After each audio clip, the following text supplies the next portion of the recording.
Bien, buenas tardes a todos los participantes. Les saluda la licenciada Liliana Yerlique desde las instalaciones de la Dirección de Infosalud de la Dirección General de Telesalud, Referencia y Urgencias del Ministerio de Salud. El día de hoy presentaremos la telecapacitación programada que estará a cargo del Instituto Nacional de Salud del Niño. Equipo de salud del niño, bienvenidos, y pues les recordamos a nuestros participantes que cualquier pregunta, duda o consulta pueden hacerla llegar a través del chat, las cuales serán leídas al finalizar la presentación. Magíster Antonio Gutiérrez, licenciada Taquía, buenas tardes, los dejamos con la presentación.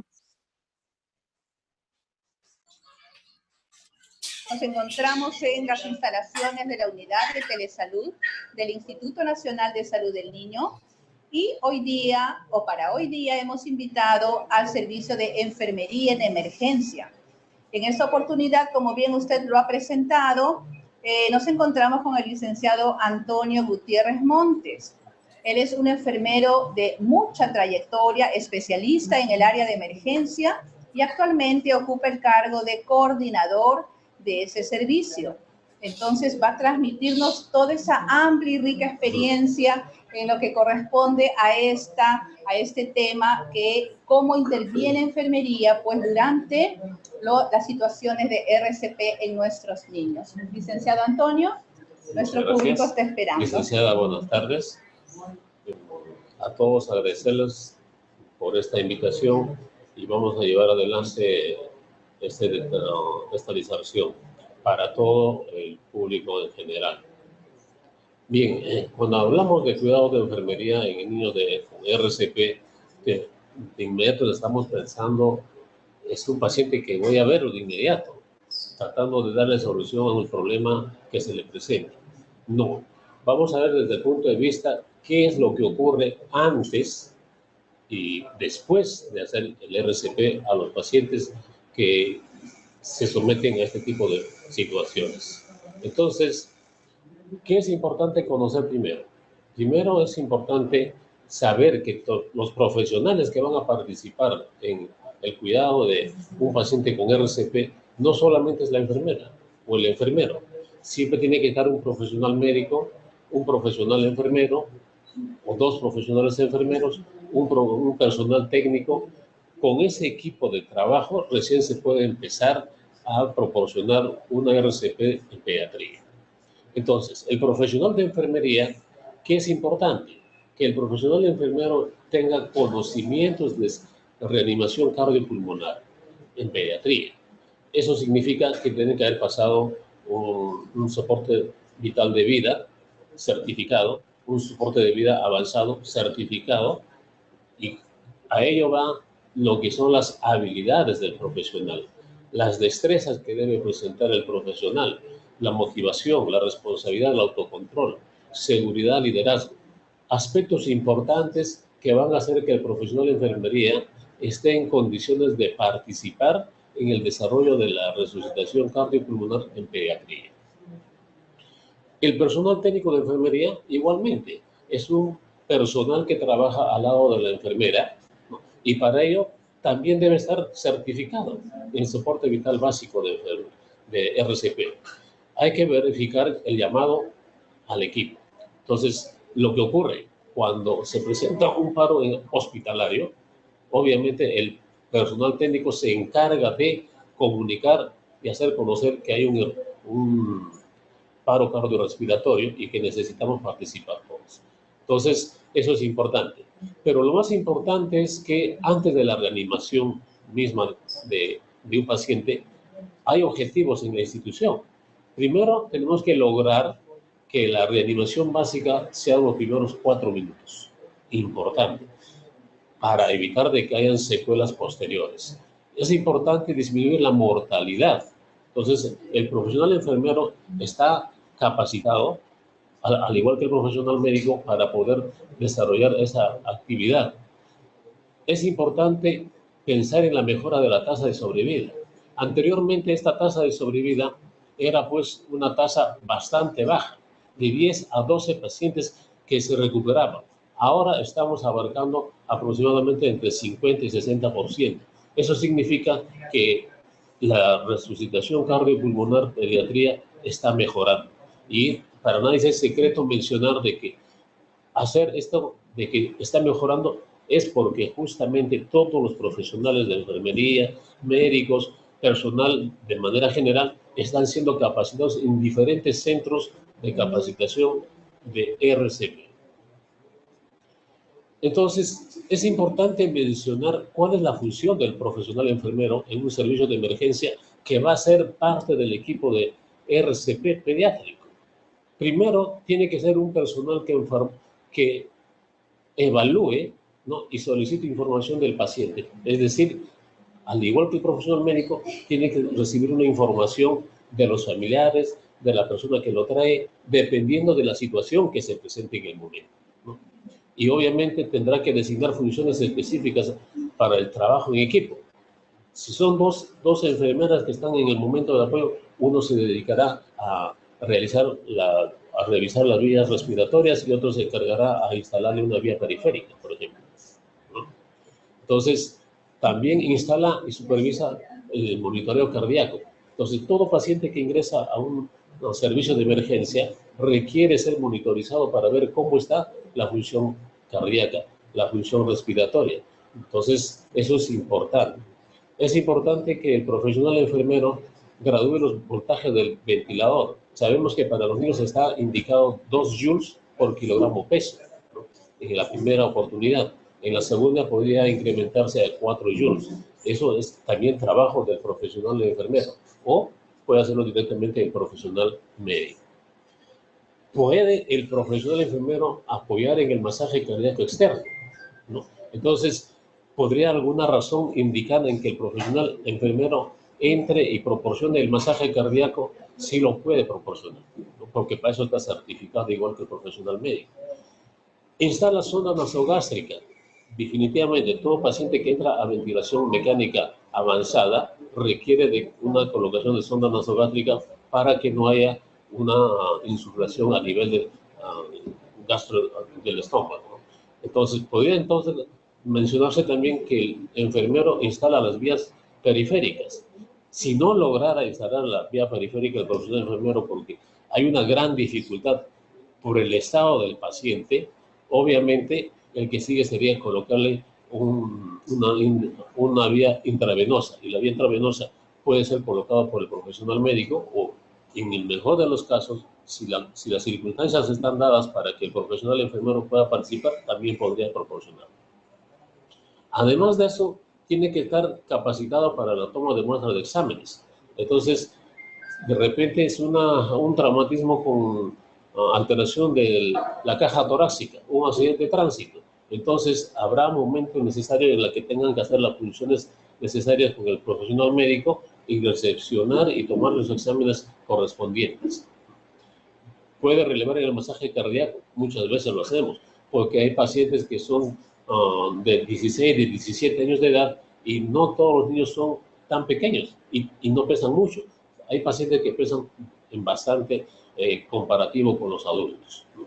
Evalúa el estado de conciencia, puede hacer el registro de enfermería, que es importantísimo, y en el mejor de los casos, si el paciente sale con la reanimación cardiopulmonar y tiene que ser trasladado a una entidad donde tenga que prestarle los cuidados posteriores a la resucitación cardiopulmonar, puede transportar al paciente.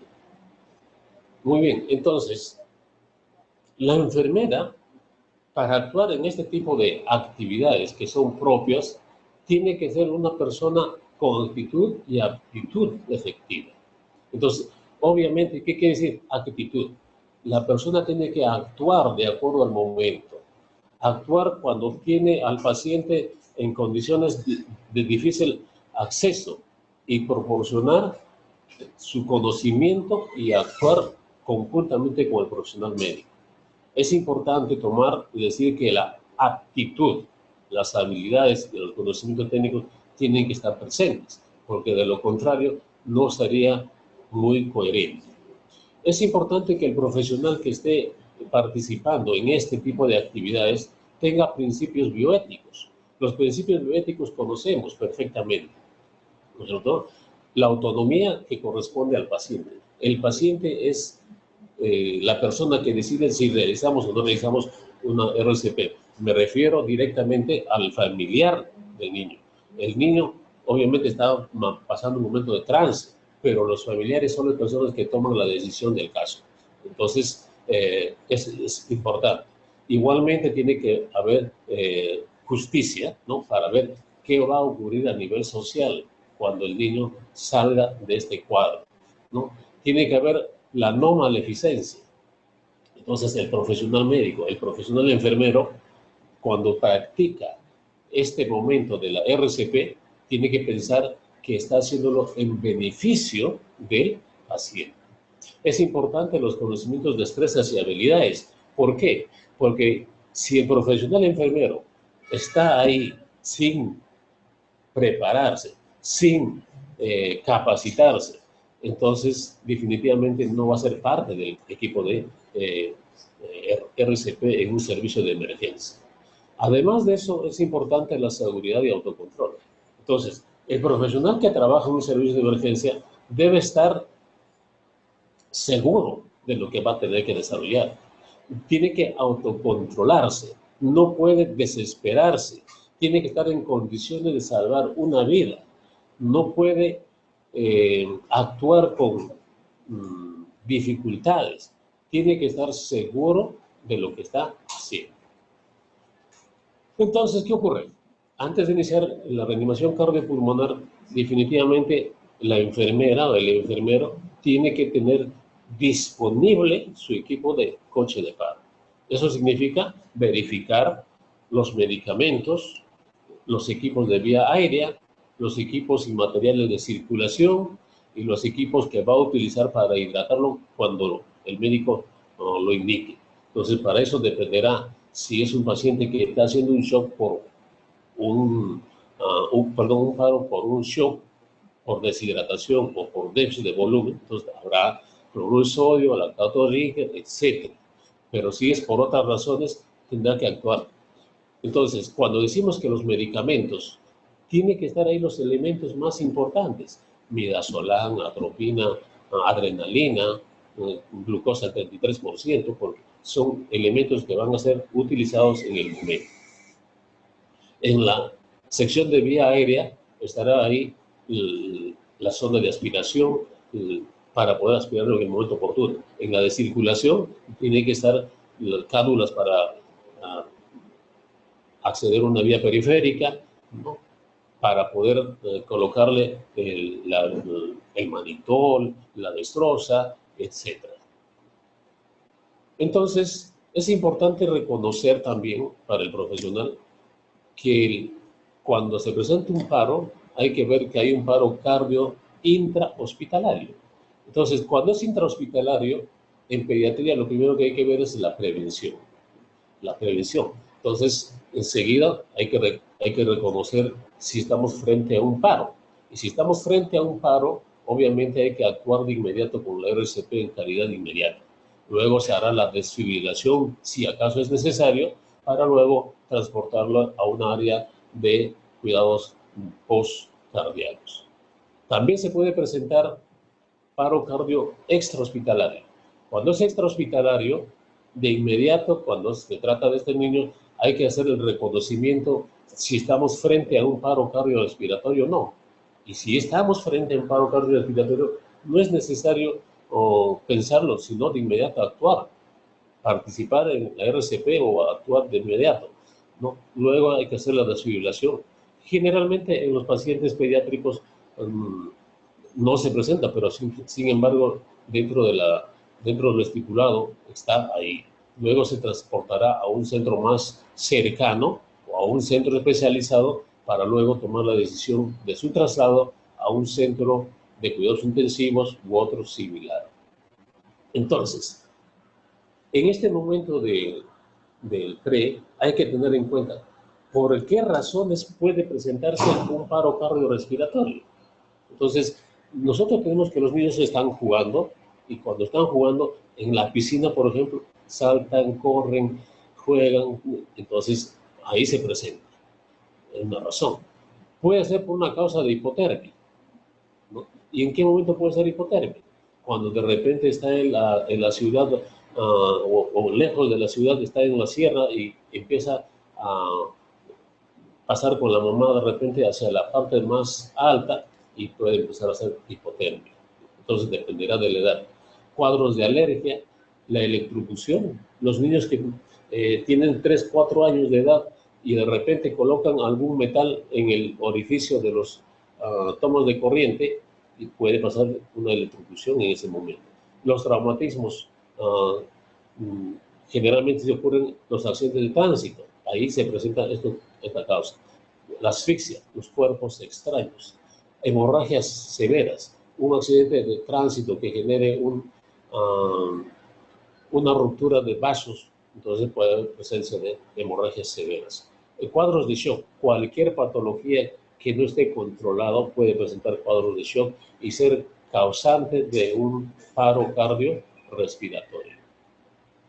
Entonces, está la RCP tipificada en 2 niveles, el nivel básico y el nivel avanzado. El nivel básico obviamente requiere la participación del profesional de enfermero sin contar con la presencia de ningún equipo o ningún elemento para proporcionar el RCP básico.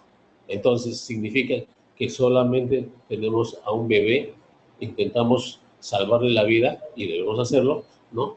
Sin dudar para que el niño pueda salir de su cuadro. Y el segundo nivel es el nivel avanzado, donde ya se hace uso, ¿no?, de la mascarilla, ya se hace uso de oxígeno, ya se hace uso de tubos endotraqueales, ya se hace uso de otros elementos farmacológicos en la cual el paciente sí lo requiere para su recuperación. Entonces, la RCP básica requiere 4 minutos para que el paciente pueda mejorar. Es decir, si el paciente hace un paro, no llegó en 4 minutos, pasa 5, 6, 10 minutos, entonces quiere decir que la posibilidad de que el paciente se recupere está dada, pero podría tener alguna secuela. De esos 4 minutos, la RCP avanzada debe comenzarse en los siguientes 8 minutos, ¿no? Entonces, 8 minutos es para la RCP avanzada. Entonces, eso significa pues, la administración de oxígeno, instalación de vía periférica, infusión de líquidos, administración de medicamentos. ¿Eso qué es lo que nos lleva? Mejorar la calidad de vida del paciente. Eso es importante. Entonces, ¿a quiénes está dirigido proporcionarle RCP? Proporcionar RCP está dirigido a recién nacidos, ¿no?, a aquellos que nacen y hay que proporcionarle en la sala de partos, a los niños mayores de 8 años, a los niños menores de 1 año.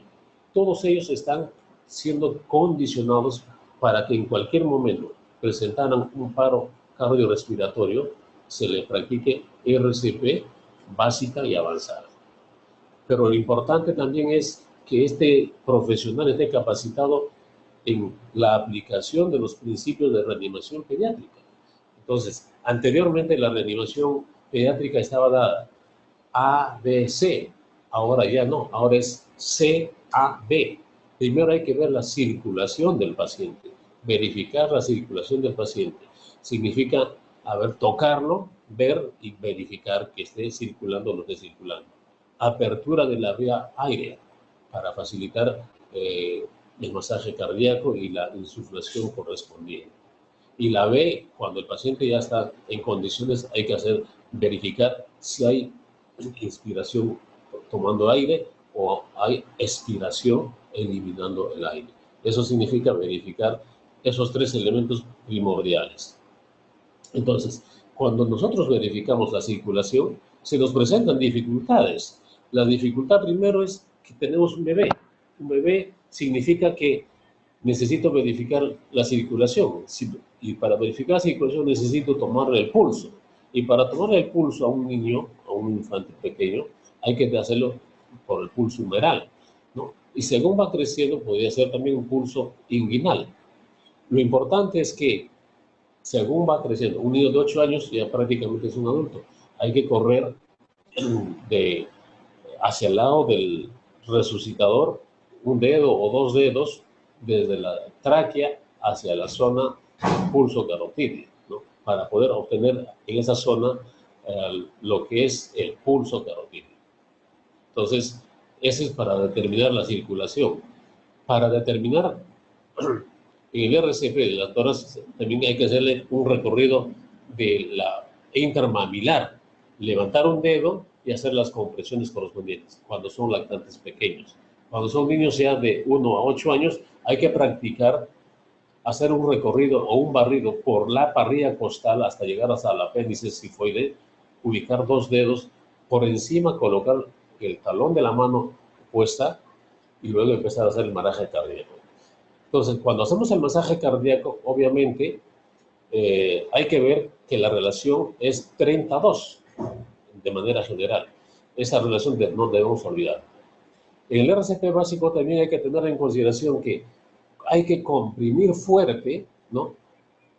Estimando llegar a la mitad del diámetro anteroposterior del tórax. Entonces, ¿cuánto significa eso?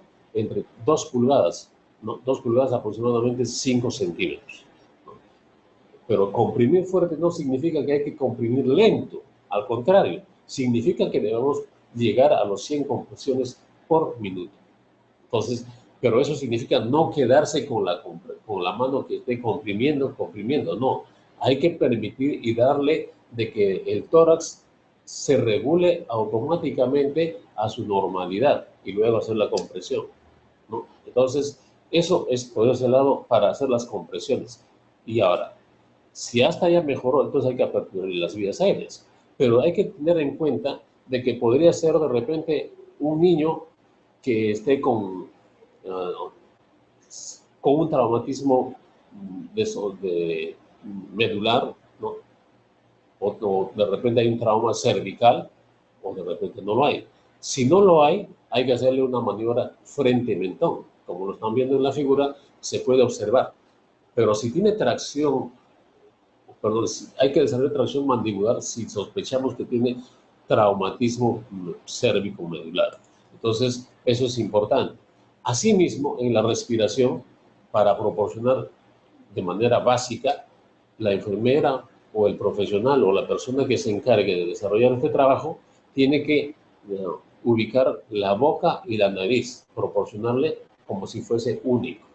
Pero ya a un infante mayor hay que proporcionarle manteniendo la apertura de la vía aérea por la boca, ocluyendo con la mano puesta, ¿no? O izquierda o derecha, dependerá de cómo se ubique el resucitador, ocluyendo las fosas nasales y proporcionarle las insuflaciones. Ojo, no debemos olvidar que la relación es 32. Entonces, la relación compresión-ventilación llega a ser, si es un solo rescatador, lactantes, niños y adultos, 32. Eso está estipulado de esa forma por el AJA, ¿no? 2 rescatadores podría ser el adulto, 32. Pero si se tratara de lactantes y niños, baja a 15:2. Entonces dependerá en qué momento nos encontremos. Bien, hasta acá es la parte de lo que corresponde a la reanimación básica. Entonces, los cuidados de enfermería post-reanimación tienen objetivos, ¿no es cierto? Por lo tanto, hay que pensar que cuando ya se haya practicado lo que es la reanimación en el momento oportuno, hay que pensar que los objetivos son monitorizar post-reanimación. ¿Qué va a pasar? Resucitación cerebral, identificación del paro cardiorrespiratorio, también es importante, ¿no? Y lo que debemos es evitar que se vuelvan a presentar más situaciones de ese tipo. Entonces, la intervención de enfermería es importante. Primero, mantener el coche de padre en condiciones óptimas. Segundo, mantener al personal que está trabajando en el servicio de emergencia entrenado, capacitado. Debe ser experto en permeabilizar una vía periférica. Hay que tomar el EKG, es importante en estos pacientes. Hay que mantener la serenidad con el equipo de trabajo. No se puede trabajar de manera desordenada. También está preparado para la preparación del desfibrilador. Y finalmente hay que dar el soporte nutricional en las 48 horas. Hace monitoreo respiratorio, hace monitoreo hemodinámico. Entonces es importante. ¿Por qué? Porque el paciente que es sometido a ventilación mecánica avanzada ya necesita monitoreo respiratorio y monitoreo hemodinámico. ¿Y para eso qué significa? Para el monitoreo respiratorio tengo que conectar su saturómetro, verificar cuánto está saturando, verificar si acaso tenemos capnógrafo, utilizar el capnógrafo, leer cómo está ventilando el paciente. Si es el monitoreo hemodinámico, es importante ver cómo está la presión media, ¿no? Hay que ver si se mantiene por debajo de 70, se altera o está sobre eso. Hay que ver cómo se controla la presión venosa central, que debe oscilar entre 8 o 10 milímetros de mercurio. Evaluar la eliminación urinaria de 0.5 kilogramos por hora. Es importante monitorizar y hacer un electrocardiograma. Operativo el desfibrilador. Balance hídrico estricto con los pacientes. También podemos nosotros verificar el monitoreo neurológico. Entonces, para verificar el monitoreo neurológico, primero, la escala de coma de Glasgow. Sabemos que el paciente que ha estado en paro debe estar entre 8 a 7 en la escala de coma de Glasgow. Entonces, si eso recuperó, el paciente debe estar entre 12, 13 o 14 de repente, ¿no? Entonces, importante. Entonces, hay que verificar la oxigenación, hay que mantener a la persona en reposo. Sin embargo, hay que también pensar que cuando el profesional está capacitado para el RCP avanzado, tiene que estar preparado para la cardioversión sincronizada, ¿no?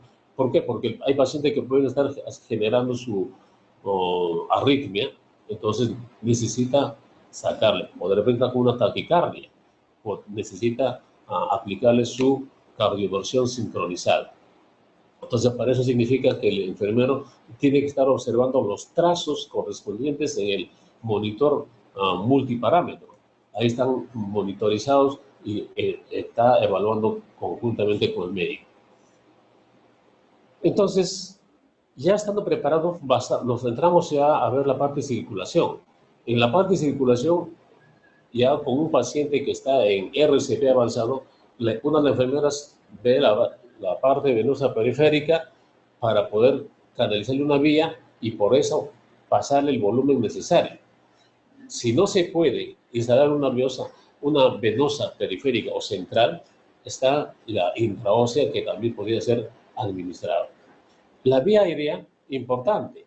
Para eso el profesional enfermero tiene que conocer si estoy trabajando con un lactante, con un niño de 1 a 8 años o con niños mayores, porque dependerá de ello para yo decir, lo puedo tomar un tubo endotraqueal acorde para su edad, teniendo en cuenta que el dedo meñique es el grosor muy cercano, la que se puede utilizar.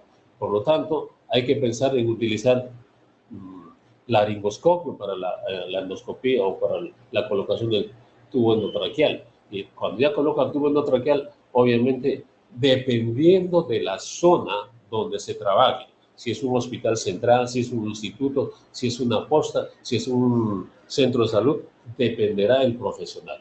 Entonces, el profesional enfermero está preparado para poder trabajar en esto. La ventilación. Entonces, una vez instalado el tubo endotraqueal, hay que pensar que necesita el paciente eliminar el CO2. Por fisiología sabemos que si no elimina el CO2, se llena de CO2, y eso sería contraproducente para nuestro paciente. Por lo tanto, es importante que cuando se proporciona la bolsa de resucitación manual, ayudamos a insuflar oxígeno y luego a